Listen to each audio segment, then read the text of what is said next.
কেউ যদি আপনাকে কখনো তার নিজের দুঃখ বোঝায়, একটু শ্রদ্ধার সাথে মনোযোগ দিয়ে তার দুঃখের কথাগুলো শোনার চেষ্টা করবেন।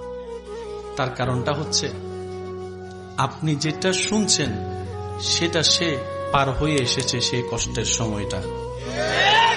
আপনি শুনতে যদি বিরক্ত হন এই সামান্য সময়ের কথাগুলা, সে তো সেটাকে বহন করছে দিনের পর দিন, রাতের পর রাত। কত রাত নির্ঘুম কেটেছে এই কষ্টের কারণে। কথা বলেন ঠিক কিনা? কেউ যদি আপনাকে দুঃখে কষ্টের কথা শোনাতে আসে, আপনি বলবেন, ইয়া রব, তোমার দরবারে লক্ষ কোটি শুকরিয়া যে অন্যজনের অন্তর হালকা করার জন্য তুমি আমাকে ব্যবস্থা করে দিয়েছো, আমাকে সুযোগ দান করেছো। সুবহানাল্লাহ। কারণ সে যদি আমাকে শোনায় একটুখানিও শান্তি পায়, এই অশান্তির সময়ে, অশান্তির যুগে, অশান্তি দুনিয়ায় যখন কেউ কারো শান্তি দেখতে পারে না, সে সময়ে যে একটু শান্তির ব্যবস্থা তুমি আমার মাধ্যমে করে দিচ্ছ, ইয়া রব, তোমার কাছে লক্ষ শুকরিয়া।